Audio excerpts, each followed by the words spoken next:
Amigo, a coisa ficou feia na Ferrari. Enquanto a Williams com Sainz evolui, a Ferrari com Hamilton afunda e fica fora do top 10 em Imola pela primeira vez na história da Fórmula 1. Tem toda semana, todos os dias da semana para ficar em Maranello treinando. 5,6.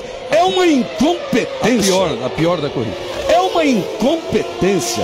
É uma coisa tão absurda. É uma coisa, chega a ser irritante.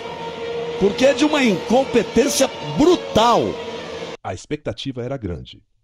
Imola, o templo sagrado da velocidade italiana, recebia a Fórmula 1 com promessas de reviravolta, upgrades e redenção. Mas o que vimos foi o contrário. Uma Ferrari perdida, um Hamilton invisível e a Williams, sim, a Williams, comandada por Carlos Sainz, assumindo o protagonismo. Coloca o seu traje de corrida e vamos acelerar com tudo o que precisamos saber para ver o GP de Imola de Paddock VIP, por dentro de tudo o que rolou até aqui com os principais pilotos e equipes da temporada 2025 da Fórmula 1. Fica até o final, abra o DRS no botão do like e junte-se ao paddock mais quente da temporada.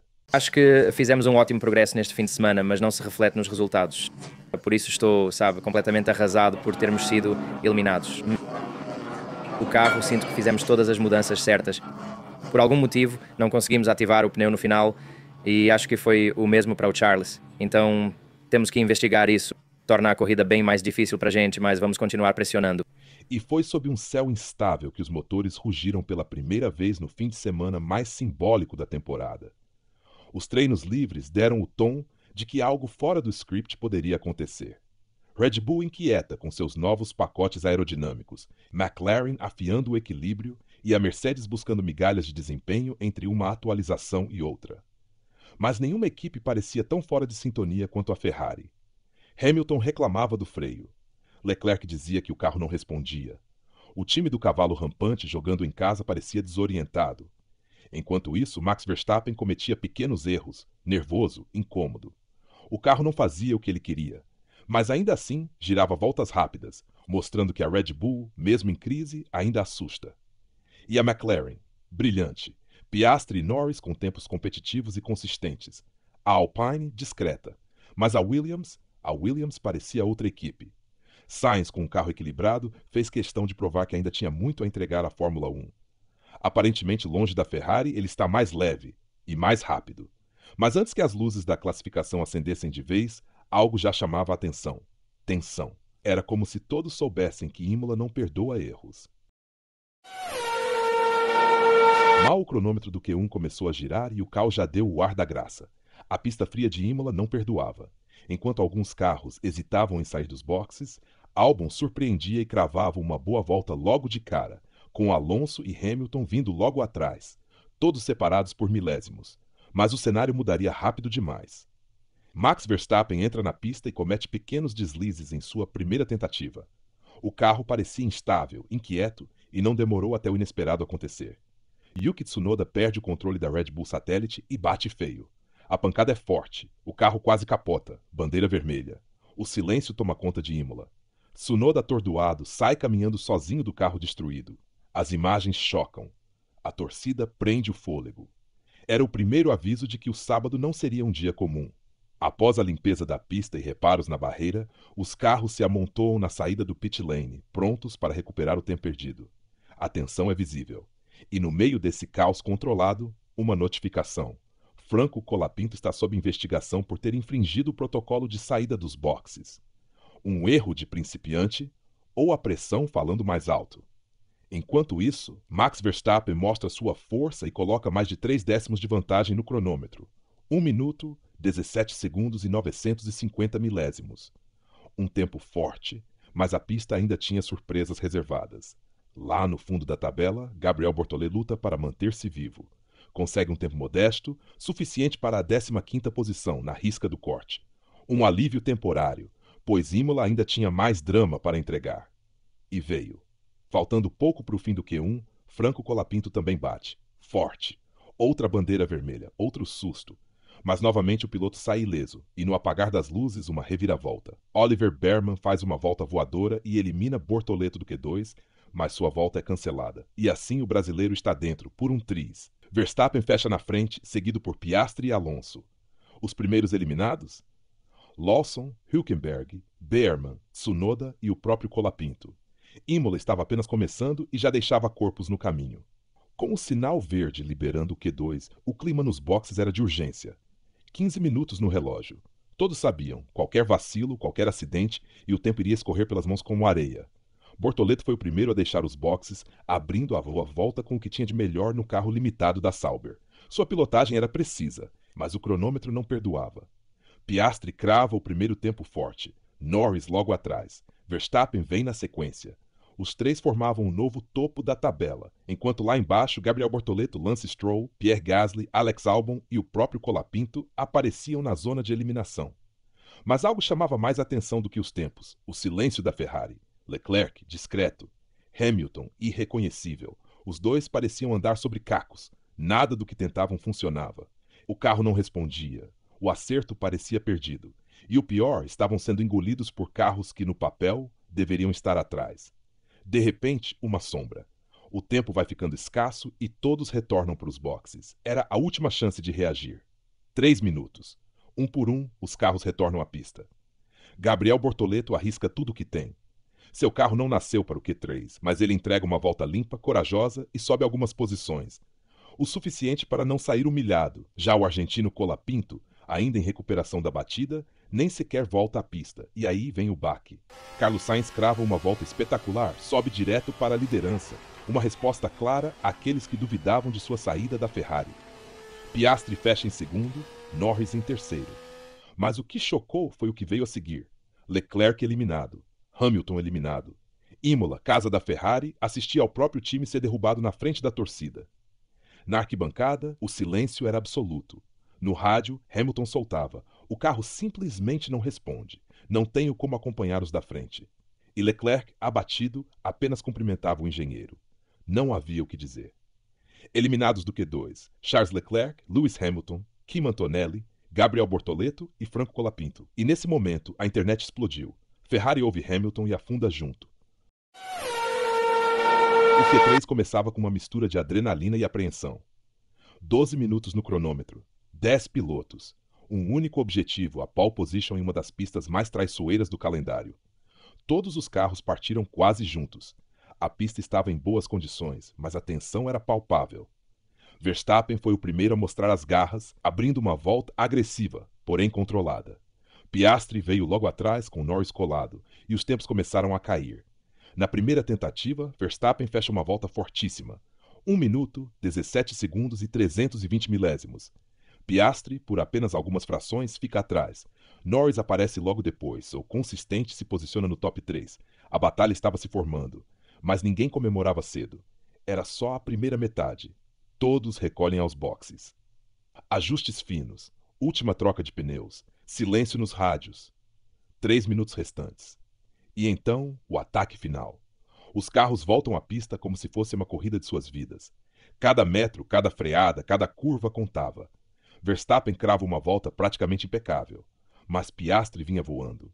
Mesmo com o terceiro setor abaixo do ideal, o australiano tira tempo precioso nas últimas curvas e cruza a linha em 1 minuto, 17 segundos e 180 milésimos. Pole provisória. Russell surpreende e coloca a Mercedes no top 3. Norris, Alonso e Sainz completam a parte de cima. Mas o que impressionou não foi só a performance de Piastri, e sim a forma como ele desafiou a Red Bull em uma pista onde, teoricamente, o carro de Verstappen deveria dominar. Verstappen, visivelmente frustrado, comentou no rádio: "Fiz tudo certo, ele foi melhor." O engenheiro não tinha o que responder. Piastri havia conquistado sua pole mais simbólica da carreira. A ordem final ficou assim: Piastri em primeiro, Verstappen em segundo, Russell em terceiro. Norris em quarto, Alonso em quinto, Carlos Sainz em sexto. Alex Albon em sétimo, Lance Stroll em oitavo, Isaac Hadjar em nono e Pierre Gasly em décimo. Uma classificação de tirar o fôlego. E um recado claro: Imola não aceita roteiro pré-escrito. Com a poeira da classificação ainda se assentando, os dados começaram a falar. E os números expunham com crueldade aquilo que já se via a olho nu. A Ferrari em casa foi a equipe que menos evoluiu no circuito de Imola em relação ao ano anterior. Pior ainda, regrediu. Enquanto a Williams ganhava mais de 1 segundo comparado a 2024, e Aston Martin aparecia logo atrás com meio segundo de ganho, a Ferrari simplesmente perdeu tempo. 6 décimos mais lenta. Um colapso técnico que beira o inexplicável. Na tabela de velocidade máxima, a Red Bull liderava com Verstappen atingindo 331 km por hora. Já a McLaren, com Piastri, aparecia no fim da lista, marcando 323. Mas isso não impediu o australiano de garantir a pole. Afinal, em Imola, o que conta é o controle de curva, e nisso a McLaren dominou. Quando analisamos os setores, o panorama fica ainda mais claro. A Red Bull dominou o setor 1. A McLaren brilhou no setor 2 e consolidou no setor 3. Mercedes ficou ali na cola. E a Ferrari, sumida. Leclerc apenas 10º no setor 1. Hamilton, apenas 10º no setor 3. O diagnóstico da engenharia era simples. O carro não conseguia ativar os pneus na temperatura certa. Hamilton chegou a dizer no rádio que os compostos macios pareciam mortos. O carro não ganhava vida, não reagia. Uma decepção completa. O contraste com Carlos Sainz era brutal. O espanhol, agora na Williams, tinha controle, confiança e ritmo. Chegou a liderar o Q2 e garantiu um 6º lugar que, para o equipamento que tem, vale como vitória.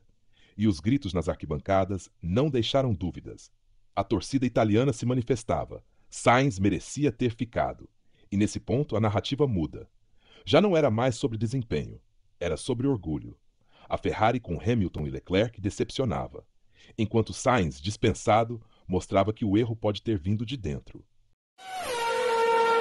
Enquanto os holofotes se voltavam para a desgraça da Ferrari e o brilho inesperado de Sainz, um outro nome lutava, curva após curva, para manter-se vivo no grid mais competitivo do mundo: Gabriel Bortoleto. Classificado para o Q2 após a volta de Behrman ser anulada, o brasileiro sabia que estava no limite. Seu carro, tecnicamente inferior, não oferecia margem para erros. Mas a cabeça fria de Bortoleto fez diferença. Ele foi o primeiro a abrir volta no Q2 e entregou o melhor que podia. O tempo, modesto mas respeitável.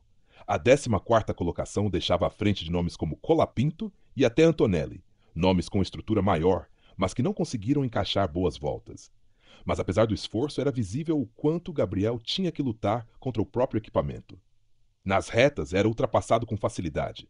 Nas curvas precisava abusar dos limites. E mesmo assim chegou perto, muito perto. No fim do Q2, Bortoleto se viu novamente no corte e não adiantou a última tentativa. O carro simplesmente não reagia mais. Era o máximo que ele podia entregar. Mas a postura do brasileiro chamou atenção. Nenhum lamento no rádio, nenhuma reclamação, apenas um "foi o que dava hoje, obrigado, pessoal". Palavras de um piloto maduro, ciente de seu lugar na pista, mas cada vez mais digno de respeito.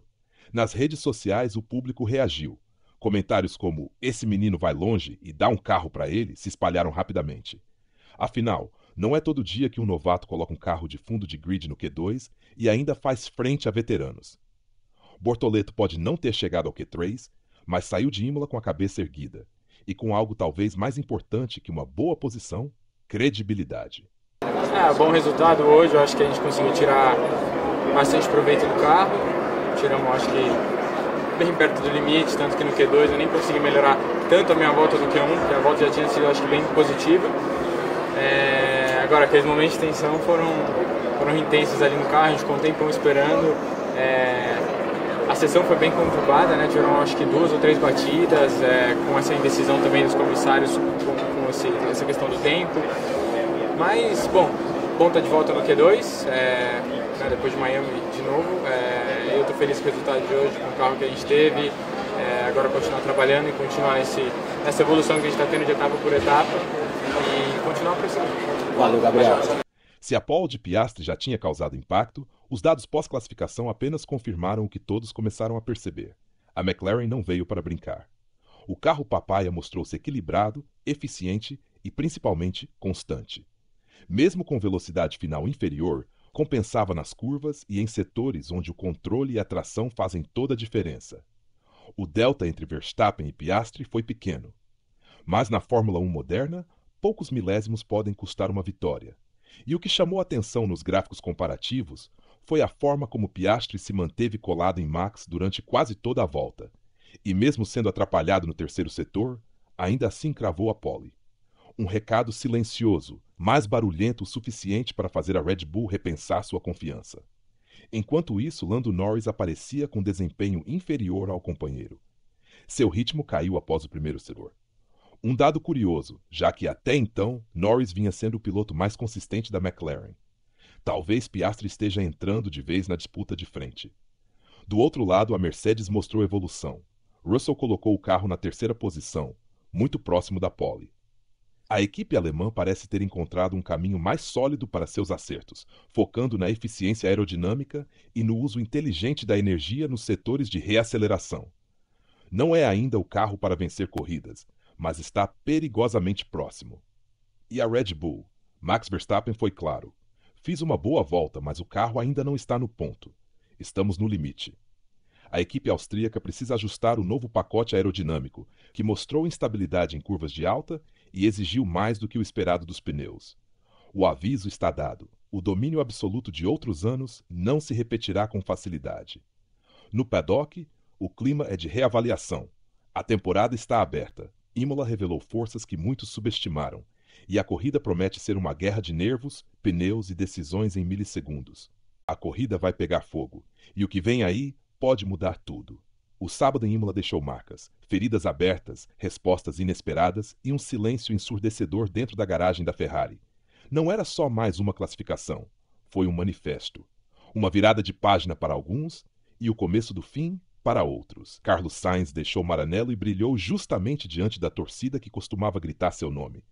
Agora aplaudido com reverência, virou símbolo de uma escolha errada. A Williams não apenas apareceu, ela incomodou e colocou o espanhol como o nome mais falado do fim de semana até aqui. Do outro lado, a dupla da Ferrari foi eliminada ainda no Q2, em casa, em Imola. Algo nunca antes registrado na era moderna da Fórmula 1. O vexame é histórico e a torcida italiana não perdoou. Vaias, cartazes com pedidos de demissão e gritos de Sainz é o verdadeiro líder tomaram conta da arquibancada. A pressão sobre Vasseur e sua gestão nunca foi tão intensa. E no meio disso tudo, Piastri rouba a cena. Com uma pilotagem limpa, agressiva e estrategicamente precisa, o australiano conquista a pole mais emblemática da sua carreira. O garoto calado que chegou como promessa, agora lidera uma McLaren que parece cada vez mais preparada para disputar vitórias em sequência. Verstappen, por sua vez, sente a pressão. A Red Bull ainda é poderosa, mas não intocável. Os erros do carro, a instabilidade nas curvas e o ritmo oscilante acendem o alerta. O cenário mudou. A Fórmula 1 de 2025 está aberta, viva, pulsando. E quando os semáforos se apagarem no domingo, será cada um por si. Sem desculpas, sem margem para erros. Com a Ferrari em crise, Sainz iluminado, e uma pole surpreendente, a corrida de Imola promete ser mais do que uma disputa por pontos. Será um divisor de águas. Agora me conta aí. Você acha que a McLaren aguenta a pressão até o fim? Sainz pode vencer no braço e humilhar a Ferrari? E a pergunta que não quer calar, será que estamos assistindo à queda definitiva da equipe mais tradicional da Fórmula 1? Deixe sua opinião nos comentários, inscreva-se no canal e compartilhe este vídeo com quem vive a Fórmula 1 com o coração. Nos vemos no próximo capítulo do Paddock mais quente do YouTube.